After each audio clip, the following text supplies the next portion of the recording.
Okay, so today is the fourth session, and we're going to be talking about the role of Saphenous nerve in the knee pain, right? So specifically looking at the infrapatellar branch, but we'll talk about Saphenous nerve as a whole. So infrapatellar branch of the Saphenous nerve is the one which is responsible, which can generate a lot of knee pain, and that's the one we are going to be looking at. Just starting with the anatomy first, okay? So the the Saphenous nerve is a branch of the femoral nerve. We know that, right? It receives input from the L3 and the L4, right? It's predominantly a sensory branch, no motor component in there, right? So it gives distribution to the medial aspect of the thigh, knee, and it goes up to the ankle and the foot, right? Sometimes to the foot as well, but most often till the medial aspect of the ankle and maybe a little bit of proximal foot. The key point to learn is that it supplies the anterior knee joint capsule as well, right? Okay, so that's why it can cause pain. Okay, so we'll look at the anatomy first. Okay, so you see so you've got this is the femoral nerve. Can you see that? Yeah. Yes, sir. And then it is branching off, and this, what you see going down, is the Saphenous nerve, right? So this is how the Saphenous nerve would travel from there downwards, and you can see small branches going towards the knee over there, right? And let's put the muscles on and see the relationship. So the important muscle coming across is the Sartorius, and this is the femoral nerve, and this is the branch, this is the Saphenous branch which is coming off the femoral nerve, right? So I've removed the Sartorius, and you can see a little bit more, and you've got the vastus medialis on this side and the adductor muscle, the adductor magnus on that side. And this is the Saphenous nerve traveling in the adductor canal over here, right? And in the adductor canal, that is where we block often for the knee surgeries and ACL repairs. And then it will pierce a facial layer and go a little bit more posteriorly when it exits the adductor canal, right? And that is a potential site of entrapment because the facial layer it penetrates is a little bit more rigid, right? So this is the adductor magnus, the one which is highlighted, and this is the vastus medialis, and this is the nerve going down. Okay. Now, so it is important to understand the relationship of this nerve with the Sartorius muscle, okay, because that is an important thing. So this is just at the level of the knee. So this is the patella, and this is the medial aspect of the knee. This muscle you see coming down is the Sartorius, okay, and this is the gracilis, okay. So in this diagram, the nerve has been showing coming posterior to the Sartorius and then branching, and this you can see is the infrapatellar branch, which is going towards the below the patella and travels from the medial to the lateral aspect of the knee, right? So now the Sartorius muscle is important because this nerve can be in different relationships to the muscles. There. So this is the nerve. If you can see, this is the Sartorius muscle and this is the vastus medialis. And in over here, the nerve is coming anterior to the Sartorius muscle, right? In this one, this is the posterior surface. It is coming from the posterior surface. Okay. In this one, it is piercing the Sartorius muscle, okay, and in this one it is going a little bit more inferiorly. This is the pes anserine insertion, and it is piercing that, or it's in relation to that. So the nerve can be in different anatomical variations is what I'm trying to highlight over here, right? So this is a diagram of anatomical dissection of, this is the medial aspect, this is the lateral aspect, and you see the infrapatellar branch of the Sartorius coming like this. So of the Saphenous nerve, this is coming like this and dividing further, and this is going below the patella. So patella is over here, right?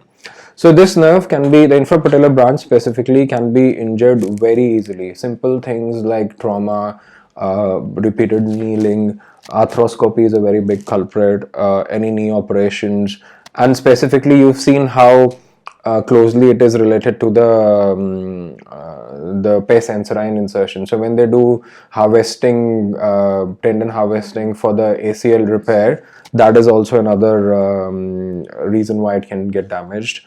And hamstring tendons when you're doing the harvesting for the repair or for any other reason. And then the medial joint injections or any trauma medially can cause this kind of a problem with the nerve. Okay. But this was just in specific relation to the infrapatellar branch. Now, if we talk about the saphenous nerve as a whole, the entrapment can be proximal or distal, right? The proximal entrapment can be further at 3 different points, right? One is upper high in the thigh, maybe in the groin, or just soon after it originates with things like femoral catheterization, basically for cardiac catheterization or any other kind of catheterization or any trauma or surgery higher up, that is highest or proximal, right? And then you've got the intermediate in the adductor canal region, or where it's coming out of the adductor canal. And then you've got the infrapatellar, specifically infrapatellar branch damage, right? So these are all classified as proximal entrapments or damage of the nerve, right? And then you've got the distal one. Distal one is below, and it generally manifests as either calf pain or medial foot and ankle pain, right? So it's more distally after the infrapatellar branches come off, and even more distally close to the foot, right? So if there is a proximal damage or entrapment, you might get tenderness along the area where the nerve is, or the path of the nerve. So a simple example being, if you put about 4 or 5 fingers above the medial end of the femur, right? 4 or 5 fingers above, and that is where the adductor canal is roughly ending, or just a little bit proximal to that. There might be tenderness in that area on deep palpation, right? Apart from that, the patient might complain of nerve pain like symptoms, which are like burning, tingling, we all know that. Radiating in the saphenous distribution. Sometimes they complain of leg heaviness and tiredness specifically in this distribution when they start walking. But they might also have severe rest pain, specifically at night. They say, oh, I get burning pain or tingling in the distribution of the saphenous nerve, and that's worse at the night time, right? When it's distal, we've already talked about its anteromedial calf, which is this area, and the foot, right? Proximal part of the foot, if it extends till there. So, so specifically talking about the infrapatellar entrapment, infrapatellar branch of saphenous entrapment, I used to always think that it will present with medial knee pain, but that's not the case. It can present as, I've seen so many cases where it presents as anterior knee pain. Okay, so it's not just the medial aspect, but the whole of the anterior knee can be involved. That's the key learning point, I would say, right? Because it also supplies the area anterior, prepatellar area as well. Because I would say because it supplies the anterior joint capsule. Okay, so because that's what we talked about the supply, right? It supplies the anterior joint capsule, so hence, right?